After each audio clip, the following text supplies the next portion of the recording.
الحمدللہ رب العالمین والصلاة والسلام علی سید المرسلین اما بعد فاعوذ باللہ من الشیطان الرجیم بسم اللہ الرحمن الرحیم اللہم صلی علی سیدنا و مولانا محمد معدن الجود والکرم وعلی آلہ وصحبہ وبارک وسلم۔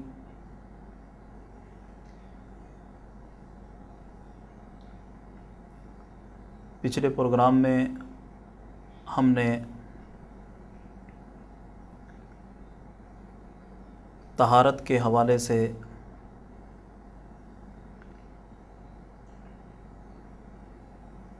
سنا،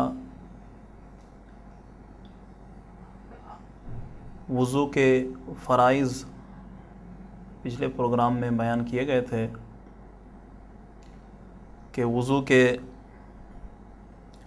4 فرائض ہیں: چہروں کا دھونا، ہاتھوں کا کونیوں تک دھونا، سروں کا مسح کرنا اور اپنے پاؤں کو ٹخنوں تک دھونا۔ اور فقہائے اسلام نے ان کی جو احتیاطیں بیان فرمائیں، ان احتیاطوں کو بھی ہم نے سنا۔ تو اب کی نشست میں ہم وضو کی سنتوں کے حوالے سے سنیں گے کہ وضو میں کون کون سے ایسے معاملات ہیں، اعمال ہیں کہ جن کو ادا کرنا سنت رسول سے تعلق رکھتا ہے۔ تو فقہائے کرام وضو کا سنت طریقہ بیان کرتے ہوئے ارشاد فرماتے ہیں کہ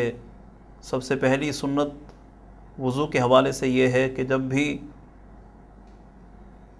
وضو کے لیے حاضر ہوں تو پاکی کی نیت کا ذہن میں مستحضر ہونا، حاضر ہونا، ذہن میں وضو کی نیت کا موجود ہونا کہ میں اللہ کی رضا کے لیے پاکی حاصل کرنے کے لیے وضو کرتا ہوں۔ تو یہ وضو کی سنت سے ہے۔ اور اسی طرح وضو کی ابتدا بسم اللہ شریف پڑھ کر کرنا، یہ بھی وضو کی سنت سے ہے۔ اور اس پر بہت کثیر، بہت ہی زیادہ اجر و ثواب کا حکم بھی ہے کہ وضو کی ابتدا میں اگر بسم اللہ والحمدللہ پڑھ لیا جائے تو ہر قطرے کے عوض کثیر اجر و ثواب کمانے کا موقع ملے گا۔ اسی طرح پہلے ہاتھوں کو دھونا اور اس کے بعد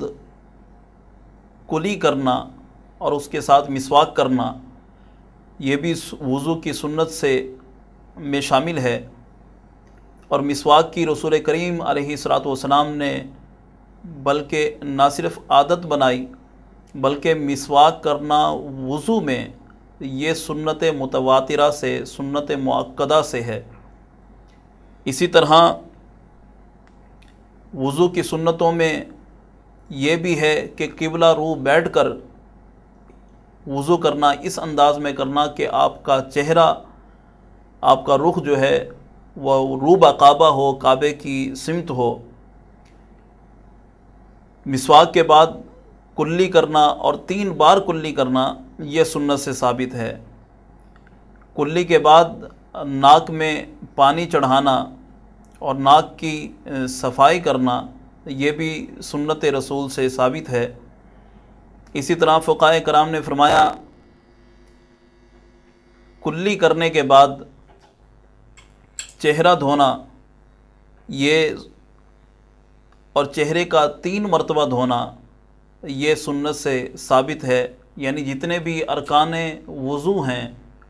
ان کو 3 بار کرنا علاوہ سر کے مسح کے،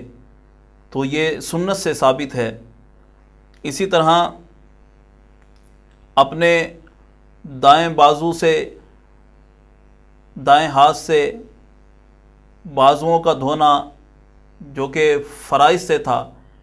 ان کا بھی دائیں سے شروع کر کے بائیں پہ اختتام کرنا یہ بھی سنت سے ثابت ہے۔ اور اس کے بعد سر کا مسح ہے اور پھر پاؤں کا دھونا ہے، یہ تمام وضو کی سنتوں سے ہیں، یعنی اس انداز میں وضو کے فرائض بھی مکمل ہو جائیں اور سنت رسول پر بھی عمل ہو۔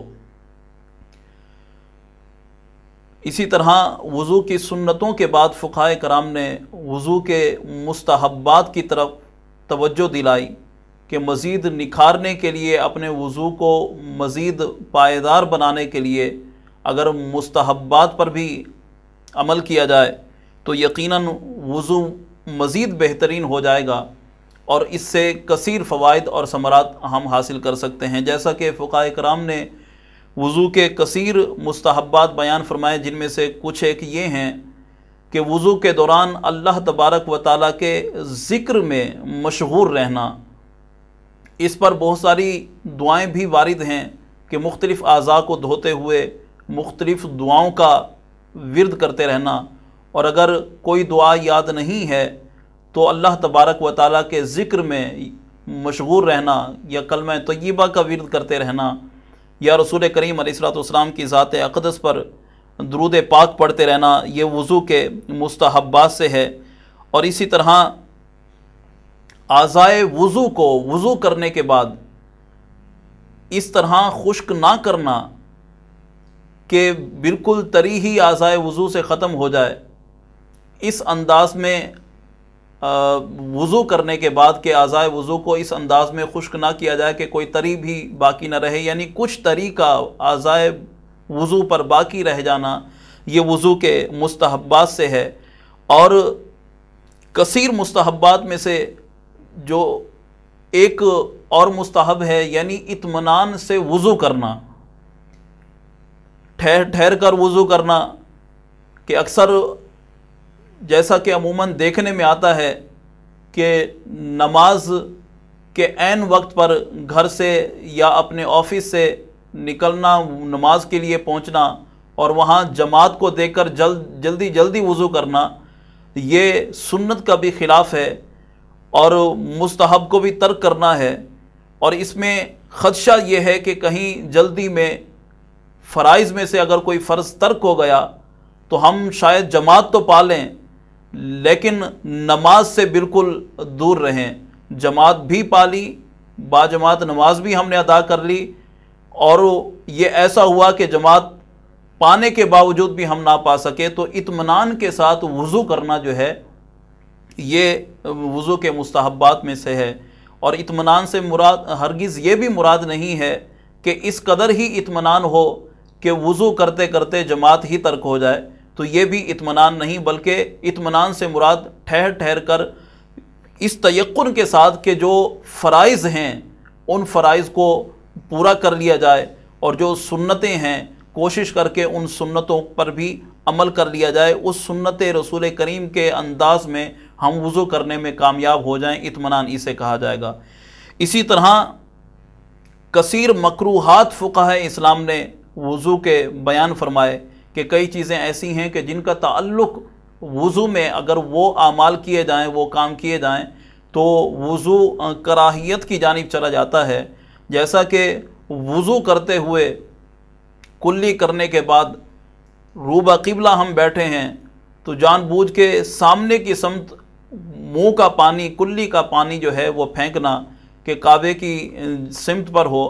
تو اس کو بھی فقہائے کرام نے وضو کے مکروہات سے گنا ہے، جبکہ اس کا طریقہ کار یہ ہے کہ منہ کا پانی نیچے زمین کی جانب رک کر کے زمین کی جانب پھینکا جائے، اور اسی طرح سے کسی نجس جگہ پر بیٹھ کر وضو کرنا یہ بھی وضو کے مکروہات سے ہے، یا وضو کا پانی کسی گندگی کی جگہ پر گرے یہ بھی وضو کے مکروہات سے ہے، اور اسی طرح سے مسجد کے اندر بیٹھ کر وضو کرنا۔ اب اولاً تو اس میں دو باتیں ہیں کہ مسجد میں وضو کرنے والا کس انداز میں وضو کر رہا ہے۔ اگر وضو کا پانی مسجد کی زمین پر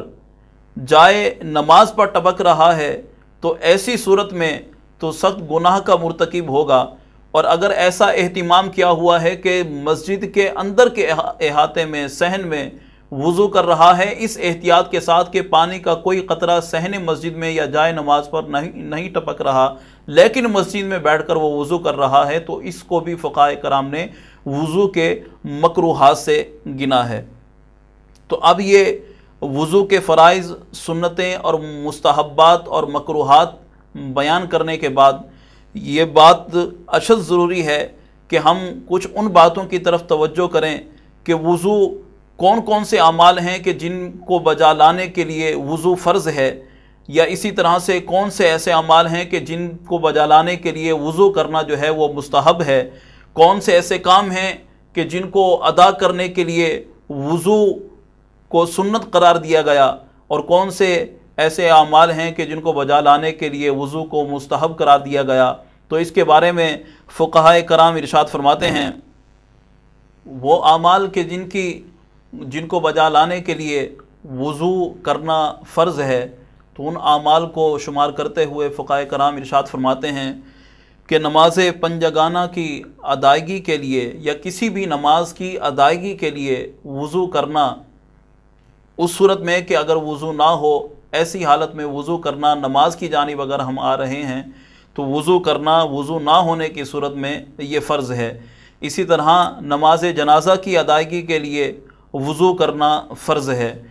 قرآن مجید چھونے کے لیے وضو کرنا فرض ہے۔ سجدہ تلاوت اگر ہم نے کرنا ہے تو سجدہ تلاوت قرآن مجید کی کئی آیات ایسی ہیں جن کو آیات سجدہ کہا جاتا ہے کہ جن کے سننے پر یا جن کے پڑھنے پر جو ہے سجدہ واجب ہو جاتا ہے، تو سجدہ تلاوت کی ادائیگی کے لیے وضو کرنا یہ فرض ہے۔ تو یہ وہ اعمال ہیں کہ جن کو بجا لانے کے لیے وضو کا اہتمام کرنا لازم ہے، فرض قرار دیا گیا ہے۔ اسی طرح فقہائے کرام ارشاد فرماتے ہیں کہ حج کے موقع پر طواف زیارت کے لیے جب حاجی چلا ہے تو ایسی صورت میں جب کہ وہ طواف زیارت کے لیے جا رہا ہے، طواف زیارت کے لیے وضو کرنا واجب ہے۔ اسی طرح خطبہ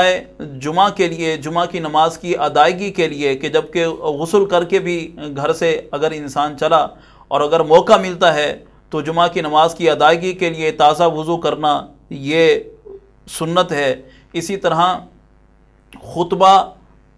عیدین کا خطبہ سننے کے لیے وضو کرنا یہ سنت سے ہے۔ اور اسی طرح صفا و مروہ کی سعی کے لیے اگر کوئی حاجی یا معتمر عمرہ کرنے والا اگر چلا ہے تو صفا و مروہ کی سعی کے لیے وضو کرنا جو ہے یہ سنت سے ہے۔ اور اسی طرح وضو کے جو مستحب اوقات ہیں کہ جن اوقات میں وضو کرنا، جن اعمال کے لیے وضو کرنا مستحب ٹھہرایا گیا ہے، فقہائے کرام اس کی تصریح کو اس کو بیان کرتے ہوئے ارشاد فرماتے ہیں کہ اگر کوئی سونے کے لیے جا رہا ہے یا نیند سے بیدار ہوا ہے، ان دونوں حالتوں میں یعنی سونے کے لیے جانے سے پہلے وضو کرنا یہ مستحب ہے، اور اسی طرح جب سو کر اٹھے بیدار ہوئے تو ایسے میں اٹھتے ہی وضو کرنا یہ بھی وضو کے مستحبات سے ہے۔ اور اسی طرح میت کو نہلانے کے بعد فراغت پر وضو کرنا یہ بھی مستحبات سے ہے، وضو کا مستحب وقت ہے۔ اور اسی طرح میت کو قبرستان کی جانب لے جا رہے ہیں تو اس کو دفنانے کے بعد وضو کرنا یہ بھی مستحب ہے۔ قرآن مجید چھونا نہیں ہے، بے وضو ہیں، قرآن چھونا نہیں ہے۔ قرآن اگر چھونا ہے تب تو بے وضو کے لیے قرآن کا چھونا حرام ہے، باوضو ہونا جو ہے وہ ضروری ہے۔ اب اگر قرآن مجید کو بغیر چھوئے زبانی کوئی پڑھنا چاہتا ہے اور بے وضو ہے، زبانی قرآن مجید کی تلاوت کرنے کے لیے بھی باوضو ہونا یہ مستحب ہے۔ اسی طرح اگر کوئی حدیث کی کوئی کتاب پڑھ رہا ہے یا کوئی حدیث پڑھ رہا ہے، بے وضو ہے، تو اب ایسی صورت میں حدیث پڑھنے کے لیے حدیث کی تعظیم کی نیت سے وضو کرنا یہ مستحب ہے۔ یا اسی طرح سے دیگر علوم دینیہ کے حوالے سے اگر کوئی دینی کتاب پڑھ رہا ہے، کوئی مذہبی کتاب پڑھ رہا ہے، تو اس مذہبی کتاب کی تعظیم میں، اس کی عزت میں اگر کوئی وضو کرتا ہے تو ایسے میں وضو کرنا مستحب ہے۔ ہمیں اس کا بھی اہتمام کرنا چاہیے، اس سے روگردانی نہیں کرنی چاہیے کہ جو جس قدر پاک صاف ہو کر علم حاصل کرے گا، عمومی طور پر اگر کوئی عصری علوم بھی حاصل کرنا چاہتا ہے یا علوم دینیہ حاصل کرنا چاہتا ہے تو اس کے لیے لازم یہ ہے کہ وضو کا اہتمام کر ہی لیا کرے، کیونکہ حدیث پاک میں ہے، ہمارے نبی صلی اللہ تعالیٰ علیہ وسلم نے ارشاد فرمایا کہ وضو کرو، اس سے تمہارا حلم بڑھے گا، وضو کرو، اس سے تمہارے عقل میں اللہ تبارک و تعالیٰ زیادتی عطا فرمائے گا۔ تو وضو سے جو ہے قوت حفظ تیز ہوتی ہے اور حلم بڑھتا ہے۔ تو ان احادیث کی روح سے ہمیں دینی کتاب کے یا علم کی تعظیم کے حوالے سے وضو کر ہی لینا چاہیے۔ سیدنا امام بخاری رحمۃ اللہ تعالی علیہ کے متعلق ملتا ہے کہ آپ جب اپنی صحیح کی تدوین فرما رہے تھے، صحیح بخاری کی تدوین فرما رہے تھے اور احادیث کریمہ جمع کر رہے تھے، تو ایسے موقع پر جب بھی آپ کے پاس رسول کریم علیہ الصلوۃ والسلام کی کوئی حدیث پہنچتی تو آپ پہلے وضو کرتے، 2 رکعت نفل شکرانے کے طور پر ادا کرتے اور پھر اپنی اس صحیح کے اندر اس حدیث کو جمع فرمایا کرتے۔ تو یہ طہارت صغریٰ کی ہم نے بات کی کہ جس میں وضو کے حوالے سے بات ہوئی، وضو کے فرائض، وضو کی سنتیں، مستحبات اور کن کن اوقات میں وضو کرنا فرض ہے، کن اوقات میں وضو کرنا سنت اور مستحب اور واجب ہے، اس کو ہم نے اس کی ڈیٹیل کو بیان کیا۔ اب اس کے بعد وضو کے حوالے سے وضو کے آخری مرحلے کی جانب ہم آتے ہیں کہ وہ کون سے آزار ہیں، وہ کون سی وجوہات ہیں کہ جن کی بنا پر وضو ٹوٹ جاتا ہے۔ تو فقہائے کرام اس کے بارے میں تصریح فرماتے ہیں کہ مرد و عورت کے شرم گاہوں کی جانب سے، ستر کی جانب سے، آگے اور پیچھے کے مقام سے اگر بول و براز کا اخراج ہوتا ہے یا ہوا کا اخراج ہوتا ہے یا اسی طرح سے کوئی کیڑا یا پتھری کا اخراج ہوتا ہے، اب اگر دو سبیلین کی طرف سے یعنی دونوں جگہوں کی طرف سے شرم گاہوں سے اگر کسی بھی نجاست کا اخراج ہو یا ہوا کا اخراج ہو یا اسی طرح سے بول و براز کا اخراج ہو تو ایسی صورت میں وضو ٹوٹ جائے گا، وضو پھر کرنا لازم ہو جائے گا۔ اسی طرح نواقض سے وضو بیان کرتے ہوئے فقہائے کرام ارشاد فرماتے ہیں کہ جسم کے کسی عضو سے اگر خون یا پیپ نکلتی ہے اور بہہ جاتی ہے تو ایسی صورت میں بھی وضو ٹوٹ جائے گا، اور اسی طرح سے آنکھ، کان، ناف یا پستان وغیرہ سے کسی بیماری کی وجہ پر یا دانہ پھنسی کی وجہ سے کوئی پانی نکلتا ہے تو اگر پانی نکل کے بہہ جائے تو ایسی صورت میں بھی وضو باقی نہیں رہے گا، ٹوٹ جائے گا۔ اور اسی طرح سے کھانے یا پانی یا سفرہ جسے کڑوا پانی کہتے ہیں، اگر اس کی قے آ جاتی ہے، الٹی آ جاتی ہے اور بلا تکلف جو ہے وہ الٹی ہوتی ہے جس میں کھانا یا پانی یا سفرہ یعنی کڑوا پانی اس الٹی میں نکلتا ہے، اس قے سے نکلتا ہے، تو اس صورت میں بھی وضو ٹوٹ جائے گا۔ اور اسی طرح فقہائے کرام فرماتے ہیں کہ اگر نماز کی حالت میں اگر کوئی شخص ہنس پڑے اور اس کی ہنسی اس طرح کی ہو کہ اگر کوئی ساتھ موجود ہوتا تو اس کی ہنسی کی آواز سن لیتا، تو نماز کی حالت میں اگر کوئی اس طرح سے ہنستا ہے کہ کوئی ساتھ ہوتا تو اس کی آواز سن لیتا، تو اس حالت میں نماز کی حالت میں اس طرح سے ہنسنے والے کا بھی وضو جو ہے وہ ٹوٹ جاتا ہے۔ اور اسی طرح اگر کوئی شخص اپنے بستر پر یا کسی بھی جگہ پر کسی چیز کے ساتھ ٹیک لگا کر بیٹھتا ہے اور سو جاتا ہے، بستر پر یا کسی جگہ پر ٹیک لگا کر اگر کوئی سوتا ہے تو اس سونے کی حالت میں جو بھی وضو جو ہے وہ ٹوٹ جائے گا۔ یہ تمام نواقض وضو ہیں، ہم پر لازم ہے کہ طہارت کے قیام کے لیے ان تمام معاملات پر ضرور نگاہ رکھیں۔ اور اسی طرح اسی کے ساتھ ہی جو ہے نواقض وضو کے ساتھ ہی طہارت صغریٰ یعنی وضو کا باب ہمارا مکمل ہوتا ہے۔ تو من جملہ تمام سنتوں اور آداب کو ملحوظ رکھتے ہوئے وضو کا صحیح طریقہ کار یہ بنے گا کہ سب سے پہلے وضو کی نیت لے کر، پاکی کی نیت لے کر ہم طہارت کے لیے پانی کی جانب اور جائے وضو کی جانب بڑھیں گے۔ اس میں ہمیں سب سے پہلے یہ دیکھنا ہے کہ جس جگہ پر ہم طہارت کرنا چاہتے ہیں یعنی وضو کرنا چاہتے ہیں وہ جگہ پاک ہونی چاہیے۔ نہ صرف ہمارے بیٹھنے کی جگہ پاک ہونی چاہیے بلکہ وضو کے من جملہ تمام مستحبات اور سنت کو اگر ہم نے جن کو ہم نے فقہائے کرام کے حوالے سے بیان کیا، اس سے یہ بات واضح ہوتی ہے کہ نہ صرف جس جگہ پر ہم بیٹھ کر وضو کر رہے ہیں وہ جگہ پاک ہونی چاہیے، بلکہ جس جگہ پر وضو کا پانی گرے وہ جگہ بھی پاک ہونی چاہیے۔ اگر ناپاکی کی جگہ پر وضو کا پانی گرا تو اس کو فقہائے کرام نے وضو کی مکروہات میں گنا ہے۔ تو اب وضو کی نیت لے کر ہم جائے وضو پر پہنچیں گے، اور کوشش یہ ہو کہ ہم کعبۃ اللہ شریف کی جانب، جو کعبے کی ڈائریکشن میں بیٹھ کر، اس کعبے کی جانب رخ کر کے بیٹھ کر جو ہے وہ وضو کا اہتمام کریں۔ اور اسی طرح اب نیت وضو کے ساتھ جائے وضو پر بیٹھ کر جو ہے سب سے پہلے بسم اللہ شریف پڑھنے کے ساتھ ہی ہم نے وضو کا آغاز کرنا ہے، اور اس میں ہم نے اپنے ہاتھ دھونے ہیں۔ ہاتھ دھونے کے بعد ہم نے مسواک کرنی ہے کہ یہ سنت متواترہ سے ثابت ہے، اور اس کے ساتھ ہم نے کلی کرنی ہے۔ مسواک کے بعد کلی کرنے کے بعد ناک کی صفائی کرنی ہے، اور کلی کے متعلق ہم وضو کی سنتوں میں سن چکے کہ 3 مرتبہ کلی کرنا وضو کی سنت سے ہے، اور اسی طرح ناک کی صفائی کرنا 3 مختلف پانی کے ساتھ اس انداز میں کہ ہم سیدھے ہاتھ سے جو ہے سیدھے ہاتھ کی ہتھیلی میں چلو میں پانی لے کر ہم ناک کی جانب بڑھا رہے ہیں، اور الٹے ہاتھ سے کی انگلیوں کی مدد سے ہم نے ناک کی صفائی کرنی ہے۔ یہ وضو کے مستحبات سے ہے۔ اور اسی طرح سے ہم نے ناک میں پانی ڈالنے کے بعد جو ہے اپنا چہرہ دھونا ہے۔ اب چہرے کی تعریف فقہائے کرام نے جو بیان کی، ہم نے اس کو اپنے ملحوظ رکھنا ہے کہ مکمل چہرے کا دھل جانا، کہ عادتاً پیشانی سے جہاں سے سر کے بال اگتے ہیں وہاں سے لے کر تھوڑی کے لمبائی کے حصے تک، اور ایک کان کی لو سے دوسرے کان کی لو تک یہ مکمل فیض ہے، چہرہ ہے، اس کو ہم نے دھونا ہے۔ اور اس کے بعد چہرہ دھونے کے بعد یہ 3 مرتبہ چہرہ دھونا، اعضائے وضو کا دھونا، یہ سنت سے ثابت ہے۔ تو اس کے بعد داڑھی کا، اگر داڑھی ہے تو داڑھی کا خلال کرنا انگلیوں کے ساتھ، تر انگلیوں کے ساتھ داڑھی کے بالوں میں اس انداز میں خلال کرنا، یہ بھی سنت سے ثابت ہے۔ اور اسی طرح سے چہرہ دھونے کے بعد داڑھی کا خلال کرنے کے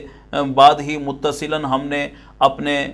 ہاتھوں کو کونیوں تک دھونا ہے، یعنی کہ اپنے بازوؤں کو دھونا ہے۔ کونیوں سمیت دھونا جو ہے یہ اس کا حکم ہے۔ اگر کونیاں چھوڑ دیں گے تو وضو کا یہ فرض ترک ہو جائے گا، ساقط ہو جائے گا۔ تو بہرحال ہاتھ کی انگلیوں کے ناخن سے لے کر جو ہے وہ کونیوں سمیت دھونا یہ لازم ہے۔ تو اب اسی انداز میں پہلے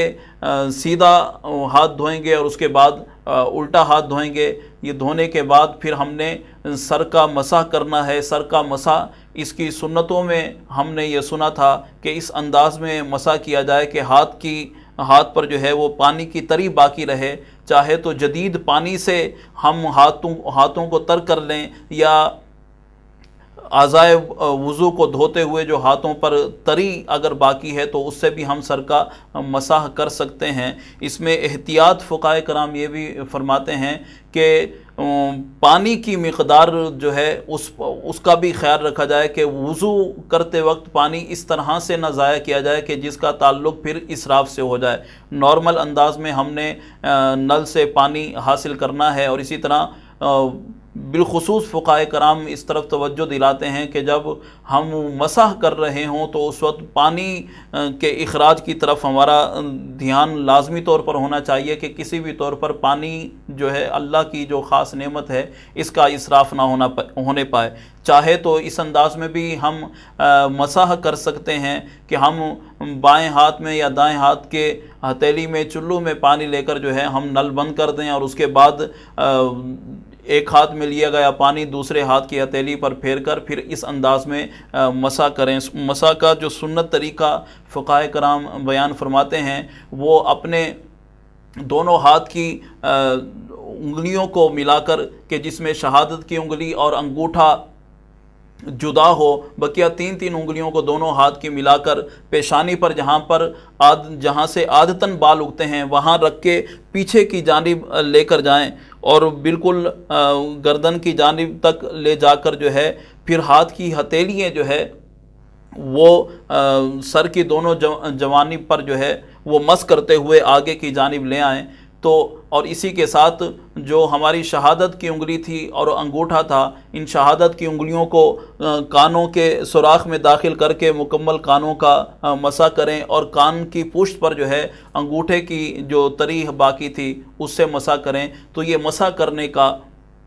سنت طریقہ جو فقہائے کرام نے سب سے بہترین طریقہ سنت کے حوالے سے بیان کیا وہ یہ مسح کرنے کا طریقہ ہے. اس کے بعد